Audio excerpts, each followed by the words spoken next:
Patrick Sheary, Curator of Furnishings and Historic Preservation here at the DAR Museum. And today we're in our beautiful study gallery, and we are going to be talking about choo-choo trains. And you might be asking yourself, choo-choo trains at the DAR Museum? And well, we don't have, unfortunately, any of those big choo-choo trains, the steam up ones that you can operate and roll around on a track. But we do have some fabulous decorative arts that relate to trains and railroading. And so I'm going to show you that today. So come along and let's take a look.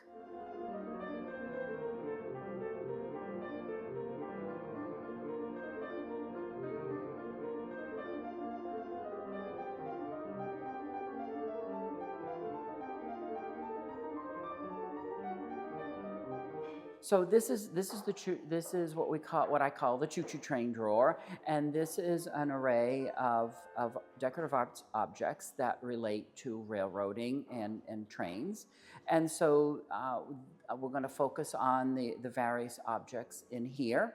So I'm going to open up so we can get a closer view of the objects inside and some detail shots. I'm going to open up this protective top, and we can get to it.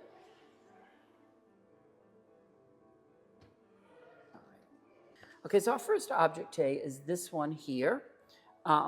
This is a front piece from the 1851 edition of a book entitled A School Compendium of Natural and Experimental Philosophy. This little engraving shows an 1840s 440 wheel arrangement locomotive made by Hinckley and Dury of Boston, Massachusetts. Founded by Holmes, Hinckley, and Daniel Child as the Boston Machine Works, they made their first locomotive in 1840. This image represents the typical engine having a non-enclosed cab with inside frame cylinders, crank axle, D-shaped smoke box, and wood boiler jacket. By the 1850s, this engine design was old-fashioned, but served the conservative, practical New England railroads that they were mostly made for. Hinckley reorganized in 1848 as the Boston Locomotive Works, and after a few other reorganizations and name changes, closed in 1889. A well-preserved Hinckley locomotive today can be found at the Maine State Museum, and it's called the Lion Roar. That locomotive was built in 1846. This pressed glass tray shows a locomotive and tender pulling a mail and passenger train. It was made by the Canton Glass Company between 1883 and 1885. The engine and tender are numbered 350 with steam billowing from the smokestack. This detailed design shows the wheel arrangement, spokes of the pilot in the front, steam and sand domes, whistle, and large oil-burning headlight. Both the engineer and the fireman are clearly visible, as are the windows and doors of the cars. The train rolls through the countryside with trees and a road in the foreground. This tray would have been used during the period to serve bread or some other side dish. This next item is a transfer printed ceramic earthenware plate made between 1831 and 1836 by Enoch Wood and Sons of Staffordshire in England. In the center is an image of a train consisting of a steam engine, tender, and coal cars rolling through a bucolic countryside. How sweet.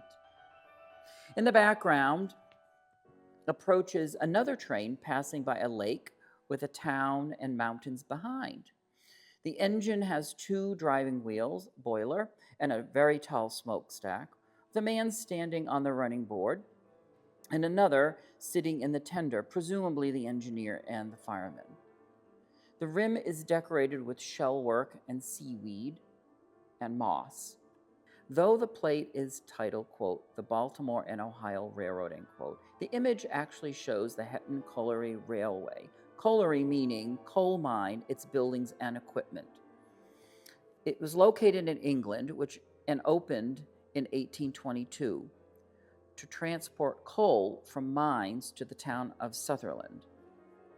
This plate was made for export to commemorate the establishment of the first railroad in the United States, the Baltimore and Ohio, which opened in 1830. This plate is the pair to the one I just described. The image in this instance shows coal cars being pulled up and let down a hill by a stationary steam engine. This was necessary because the first locomotives did not have enough tractive effort to pull heavy cars up the steep hills present at the mine. On the back is transfer printed, quote, the Baltimore and Ohio Railroad, end quote, in a plaque below an American bald-headed eagle and shield of the United States, with a ribbon saying E pluribus unum. Having plates like this at the dining table represented its celebration of the latest technology. Trains then as now still hold a fascination with the public. We're leaving Maryland now for Pennsylvania.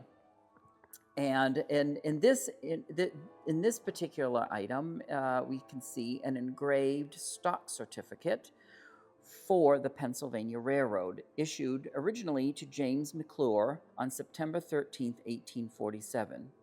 McClure bought one share at $15, which today would be around $623. In the center of the top is an image of the Pennsylvania state seal.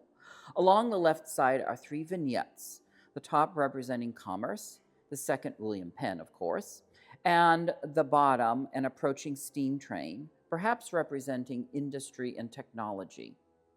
On the right side, set perpendicular to the script, are the words Incorporated 1846, surrounded by a scrolled frame, stamped with a seal of the corporation featuring a 440 wheel arrangement locomotive, which is perhaps kind of hard to see. But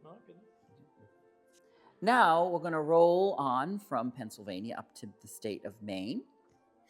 And with these two train tickets in hand, which were for travel on the Portland and Kennebec Railroad in the 1870s. The Kennebec and Portland Railroad was formed in 1836 and then reorganized in 1862 as the Portland and Kennebec Railroad.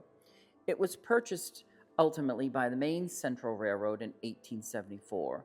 The blue and white stripe example transported the rider from Bath to Richmond. It has been punched by the conductor, and you can see the little diamond punch stamp there. It has also been illegibly stamped on the back.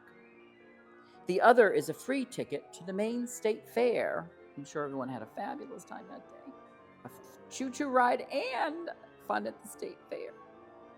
The final item for us to see is this book called The Great K&A Train Robbery by Paul L. Ford, and published in 1897. And this is the first edition of this particular book.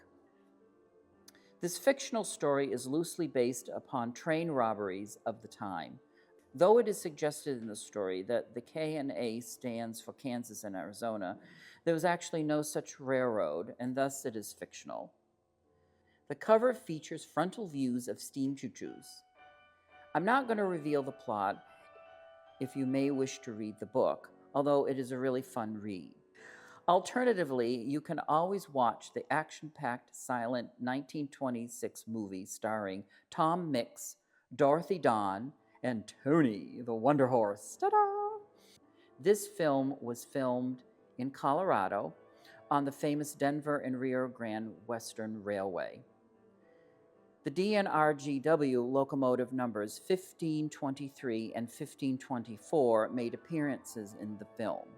I'd like to thank Mr. Lindsay Korst and his website, Obscure Train Movies, for this information. The silent film is available for viewing on YouTube. Since we don't have real choo-choo trains here, you know, the big ones with the steam and all that, those are so fun. But since we don't have that here at the museum, single tier, I just want to... Come on, I gotta do this. Please check out the links provided in this video to a few of my favorite railroad museums and places in the nation. I also want to give out a shout out to Mark Huber, Heist 777, the professor, for his fabulous online content of all things railroad. So if you're looking for a learning experience and a bit of fun as well, please check out his website too. It's a great place to visit. He's a great guy.